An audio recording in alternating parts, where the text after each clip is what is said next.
Every playoff game we played for the last several years, we've had to use our backup quarterback.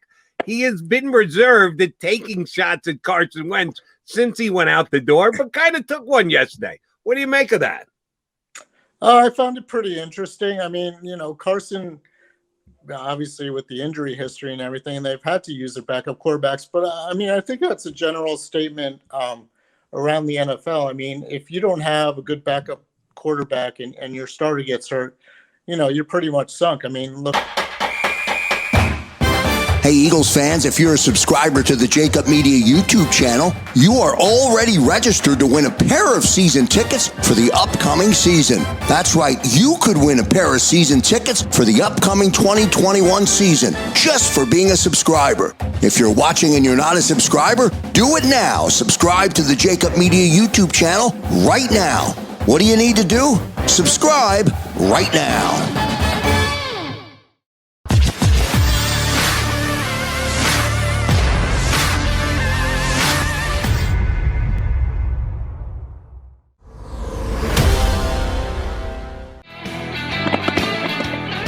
Birds 365 here on the JAKIB Media YouTube channel. We are just days away from the start of the 2021 Philadelphia Eagles season. Here to give us a before it gets underway look is our buddy from down in Delaware. You read him every single day, either online or if you're still grabbing the newspaper. God bless you if you do. I still like to. I don't get out often enough to do so. But if I see one, I just feel the need to grab it and see if I can get ink on my hands.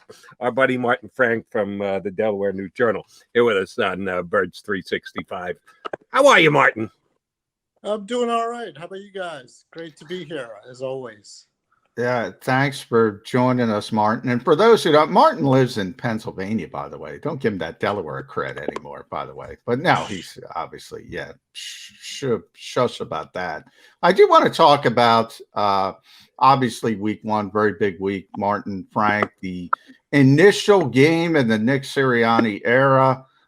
You got to see the head coach pandering a little bit in his Phillies gear yesterday with the green T-shirt underneath, by the way.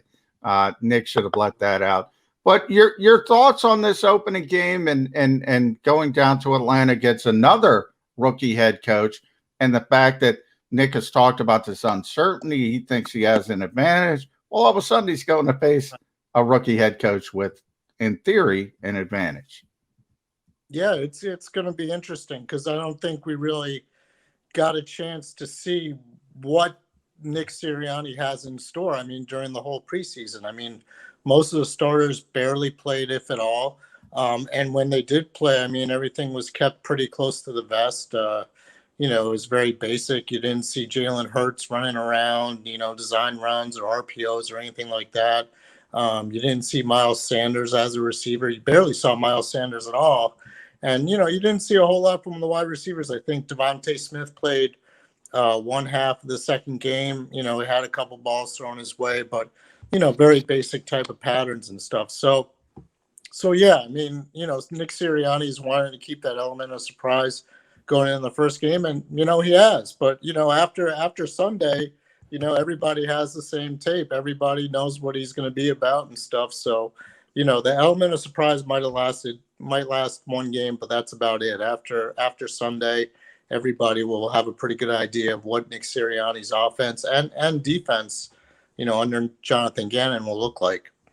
And Martin, the Eagles handled their usage of the personnel in their 3 preseason games and the all-important joint practices, which you guys got to see, but none of us got to see. But we trust you guys when you report on them. Eagles made it sound like these were the most important days of the Eagle calendar, those 4 days against the Jets and the Patriots, which supposedly they won all 4. We'll see. Unbeaten. Banner's going unbeaten up week 2 in joint before practices, San Francisco. I don't think they're going to hang a banner, but you never know. They may. You're going to keep an eye out when you're down there at the facilities. We're going to judge them on Monday on how they produce, right? Not on how healthy they stayed, because they are relatively healthy going into the game, and then we'll have a read on them coming out of the game. If somebody goes down with an injury, I guarantee you at least one guy is going to say, if he had gotten more reps in preseason, maybe he doesn't get hurt, right, wrong, or indifferent. That might be a stance someone takes. Yes. Is Nick Sirianni ready for all this stuff? Is he up to being second guessed? Because it's going to happen as soon as the game's over, unless they win 45-0 and come out completely healthy. Yeah, there are like two ways this can go, right? I mean, they come out in the first game and they have like a Chip Kelly type of game back in 2013 where they just like ran roughshod over Washington to the point where I remember that game vividly. I mean, Yeah. they were so tired. The Washington defenders were so tired. They were like faking injuries just to get a stoppage in play. So, obviously if it goes like that, everyone's going to think Nick Sirianni is a genius and the greatest coach ever. And the Eagles are not going to lose the game. But, like you said, if for example, Brandon Brooks, were to get hurt or Miles Sanders pulled a hamstring or something like that, and then you're like, well, what was all this like non-practicing, shorter practices? What was all that for if these guys are getting hurt anyway? So, yeah, I mean, it could go either one of two ways. It could be like the greatest thing ever, or, he'll be second guessed like crazy on Monday. And by the way, week 1, the first injury report shows up, Martin, and they're trying to manage Brandon Brooks to get to the game week 1. So when you're talking about over 30 players who have an injury history, it's always going to be a little bit of a concern. But one positive I love from Nick Sirianni yesterday, and I want to get your thoughts on this, when he was talking about Jalen Hurts, and he sort of mentioned, if I love a play, if Shane Steichen loves a play, Brian Johnson, and Jalen doesn't like it or doesn't feel comfortable with it, we ain't going to run it. I think that, to me, is a positive for Nick Sirianni. It seems like he's not going to be that coach, who pounds the square peg in the round hole. I'm looking for optimism here. Did you get the same read on that? I did to an extent. I mean, that was kind of the thing with like, Carson Wentz. Doug would often say, we talk with Carson and, we go over plays and he'll make suggestions and everything like that. Well, I mean, obviously last year it didn't turn out so well. And, there were reports that, Carson was kind of freelancing, going on his own. I mean, I don't think that would be the case with Jalen Hurts. Number one, I mean, he's only started 4 games before he's got a new coach. But I think to some extent, I do agree with you in the sense that, Nick and Shane Steichen and Jalen Hurts and Brian Johnson, the quarterback coach, have all gone over and over, for months, basically, what kind of offense they want to run, what kind of plays they want to run for Jalen Hurts, what kind of plays will maximize his strengths. And I'm sure there was some give and take. I'm sure Jalen was like, well, yeah, this play would obviously work really well for me, but maybe not so much this play. And yeah, from that point of view, I think it's a good thing what Nick was saying yesterday. But, I don't think Jalen Hurts is the kind of guy who just get carried away with power and say, well, no, we're going to run this play, I'm going to overrule you or anything like that. I don't think it'd ever get to that kind of situation. I think Jalen Hurts is smart enough, and I think the coaches are smart enough to realize, yeah, we can give Jalen Hurts some kind of leeway, but we're not going to we're not going to turn it all over to him. I mean, we're the coaches. This is our system. And, he's got to work within that. But I think there will be some give and take. And I think it'll be a better situation than maybe the last year with Carson and Doug Peterson. Martin, I certainly want to get your take. But if, John, you want to jump in with a comment, we got off on a tangent. Don't know if you watched the first hour here, Martin. We got off on a tangent on CEO coaches. I didn't get to this with John. My bad. Howie Roseman yesterday on WIP kind of took a backhanded shot at Carson Wentz, saying that, we did draft Jalen Hurts in the second round, maybe because every playoff game we played for the last several years, we've had to use our backup quarterback. He has been reserved at taking shots at Carson Wentz since he went out the door, but kind of took one yesterday. What do you make of that? I found it pretty interesting. I mean, Carson, obviously with the injury history and everything, they've had to use their backup quarterbacks. But I mean, I think that's a general statement around the NFL. I mean, if you don't have a good backup quarterback and your starter gets hurt, you're pretty much sunk. I mean, look at Green Bay with Aaron Rodgers. If anything were ever to happen to him, I mean, obviously now they have Jordan Love in the first round, but the point is there's a big drop off from the starting quarterback to the backup quarterback. And, the Eagles have always kind of invested pretty heavily in that, whether it was, Nick Foles before that with the Super Bowl run and the playoff runs in the next few years. But, I don't know if it was like a shot at Carson per se, as much as saying, yeah, we need a good quarterback. And that's why we drafted Jalen Hurts in the second round. And when you look at it, I mean, drafting Jalen Hurts was kind of like a cheap alternative to signing, like a $10 million backup. So I don't know. I'm with you. And they did the same thing this year with Gardner Minshew, bringing him in to be the cost-effective backup in theory moving forward, at least for a couple years. So I've always called it a vacuum pick from Howie. I think it makes perfect sense in a vacuum. But I do think he didn't learn from the mistake. Look, we can look at it in hindsight now and say that affected Carson Wentz. So either they think Jalen Hurts is just stronger minded, or they don't care, or they're just going to bring in quarterbacks. And that's not the philosophy of a lot of teams in this league who want competent backup quarterbacks, but they're part of their job description is support the starter, not, be Mr. Nick Sirianni competition, just support the starter. Which way do you think is the proper way to go?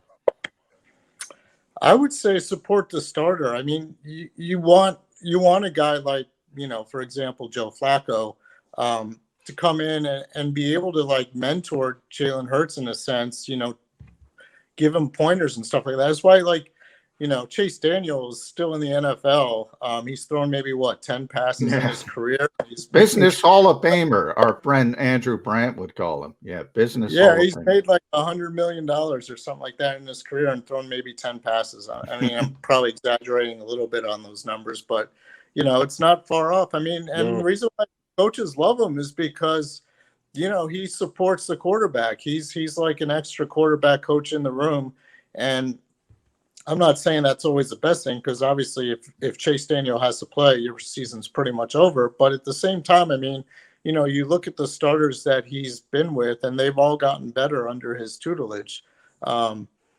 So, yeah, I mean, that's kind of like the extent that you want to have a backup quarterback, to be able to kind of support the starter, to be able to, like, point out things even during the game. Like, if Jalen Hurts throws a bad pass and they come off the field on third down, maybe Joe Flacco will go up to Hurts and say, all right, what were you looking at here? Why did you do that? I mean, you should have done this, this, and this.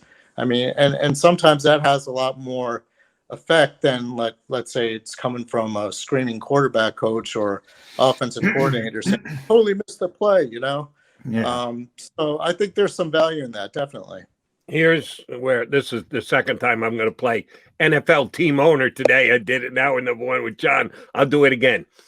You want a $150 million contract? Look me in the eye as I tell you this. We're going to bring in good backup quarterbacks. They may or may not support you. I'm supporting you by giving you a $150 million contract. Suck it up when we bring in a good backup quarterback. You're not going to be whining about this. You're not going to lose your mind like Carson Wentz did when you signed this $150 million contract. We bring in a good backup quarterback. Are you? If you can't look me in the mind, then I take the $150 million contract. Yeah.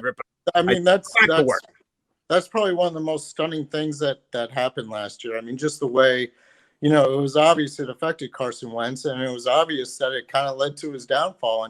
And yeah, I mean, like you said, all the signs were there. I mean, they gave him that $150 million contract. They said, you're our franchise quarterback. And still he felt threatened by drafting Jalen Hurts in the second round. And it just didn't make any sense. And I don't understand that. I mean, I didn't think that was kind of like what Carson Wentz was all about. I mean, I know Jalen Hurts isn't about that. I don't think he cares that they brought in Joe Flacco, that they traded for Gardner Minshew. I mean, Jalen Hurts is obviously in a different situation because he's not yet the franchise quarterback, and he pretty much has this season to prove it. But if Jalen Hurts is a strong character guy, which all indications are that he is, then he's going to go out and try to prove that he deserves to be that franchise quarterback. And they can use the 3 first-round picks next year on bolstering other positions instead of like maneuvering to get a franchise quarterback. And, that's the way Jalen Hurts should be approaching it. He's not competing against Flacco or Gardner Minshew. he's competing against the 2022 draft pick, or he's competing against a trade for, I don't know. I'll throw out Deshaun Watson, but Yeah, probably throw him out there. Throw him out there. Now, somebody. I think you're right. By the way, Martin, as far as personality, Jalen Hurts isn't going to be affected like Carson Wentz was affected. But I'm gonna try to get back into good graces of my host, who I got fired up earlier, by giving you the hypothetical. Here's the problem this time around. Eagles get off to a bad start. How quickly do the fans start clamoring for Gardner Minshew? Because now they have an option. You've given them an option. So if the Eagles start poorly, you have this different avenue that Howie Roseman opened, that I think this team isn't good at looking down the road, down the possible hurdles that moves like this can cause. Because let's face it, Martin, Gardner Minshew is more accomplished than Jalen Hurts.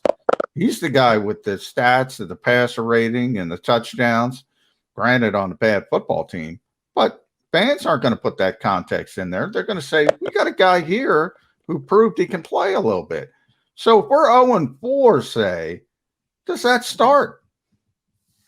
Well, let me throw this back at you in this sense. If the Eagles are 0-4 and Jalen Hurts is playing awful, I mean, isn't that more a reflection on Nick Sirianni and the coaches? Well, and, sure, and yeah. Howie Roseman and the team he's got? I mean, if you're thinking at 0-4, the only fix you can do right now is change quarterbacks. I mean, you're obviously in deeper trouble than just, Jalen Hurts at quarterback. I think that's kind of like a bad statement on the whole team. Basically, it's a bad statement on the coaching staff. It's a bad statement on Howie Roseman and Jeffrey Lurie for saying, who is this guy, Nick Sirianni, that you hired? I mean, he can't do anything, and they're awful. I mean, you look at it, the Eagles have had 6 months, I guess, since April, 5 months to prepare for this moment. And with Jalen Hurts as a quarterback, they've known that all along.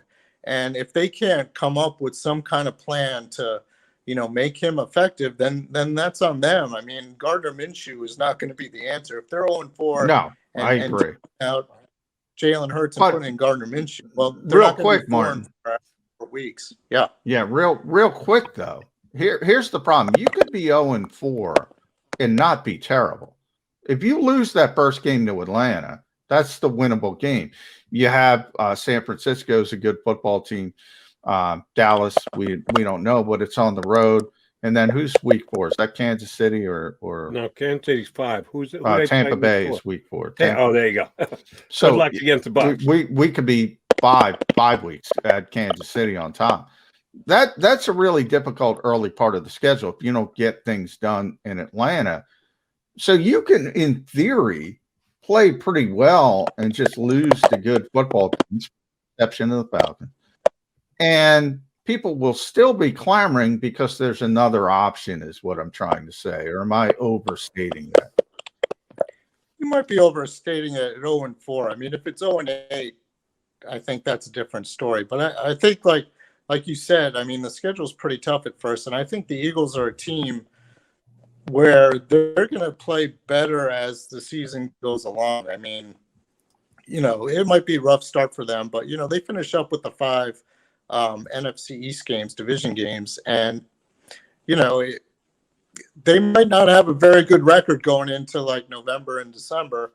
And, like you said, if they're in those games and they're pretty competitive in most of them, I don't think fans would be, that distraught or saying, oh, we got to change everything around.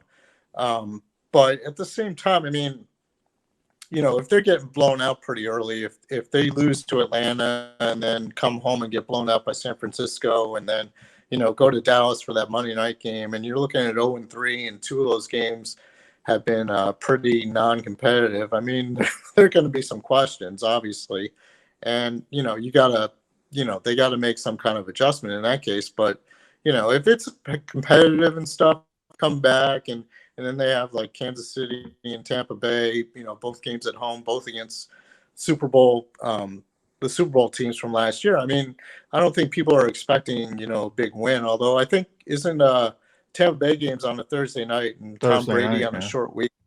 Yeah. Tom Brady on a short week, having to travel, you never know. Let me correct. I tried to correct John. John was right.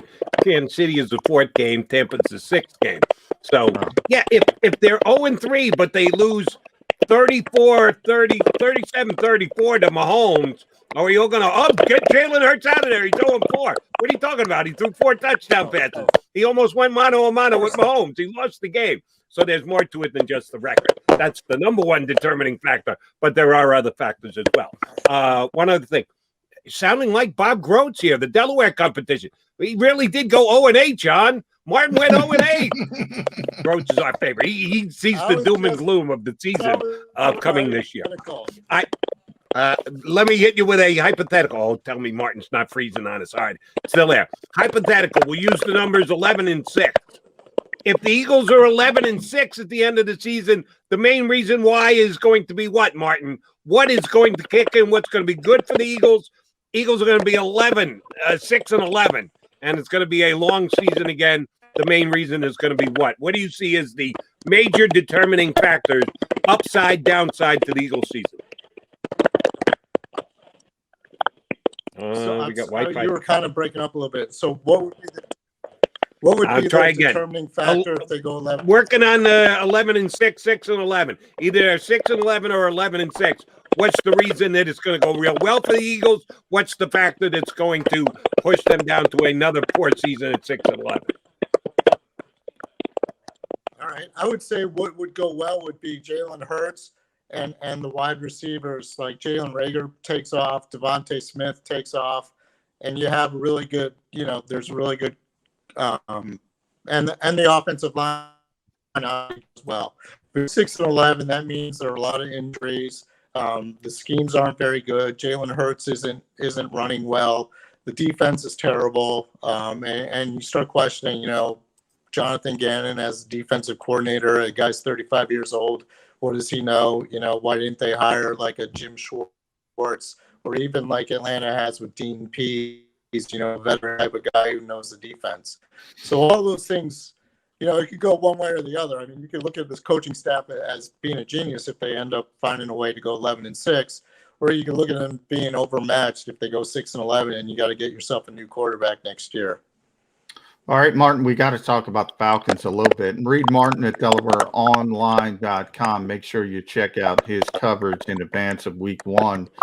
Everybody's got good players in this league, but the Falcons don't look like the best team on paper. But if you do look at them, what are you fearful of? If you're the Eagles defensive coordinator, if you're JG, if you're Nick Sirianni looking at the Atlanta defense, what players are you worried about? I'm worried about number one, Kyle Pitts. He's a rookie, tight end, and he's supposed to be like revolutionize the whole position. And I could see a guy like that, 6'6", 240 pounds, runs like a 4'4", 4'5", 40.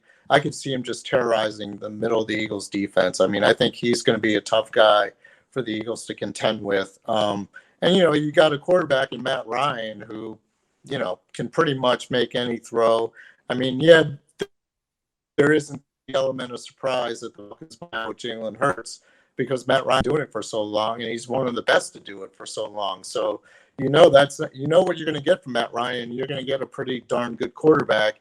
And a guy like Kyle Pitts I could see him having a big first game. Those tight ends have always killed the Eagles. I go back, last year you saw that George Kittle. You saw that with, he's not a tight end anymore, but he was in college, and Chase Claypool and everything. And a guy like Kyle Pitts, I could just see him being really tough to handle. That would be the one thing I would be worried about if I was Jonathan Gannon on defense. Martin, great stuff. We appreciate you coming on. We're going to tap into you plenty during the season. And yes, we won't put you in the category of Bob Groats. He is the most negative guy we have on the show. Feel free to. No, we're not going to do that to you. Appreciate it greatly of you joining the show today. We'll talk to you again soon, Martin. John will see you before you know it. Yeah, Martin's freezing up. Unfortunately, that's That's what you get when you're streaming shows. You are at the mercy of the strength of the connection. And I think we probably missed a couple of Martin answers, but it was worth working our way through it because Martin Frank does a great job covering the team. All right, he's Johnny Mac. I'm Jody Mac. We come back. We still got about 10 minutes to go before we put a bow on the show leading into Eagles Week 1 against the Atlanta.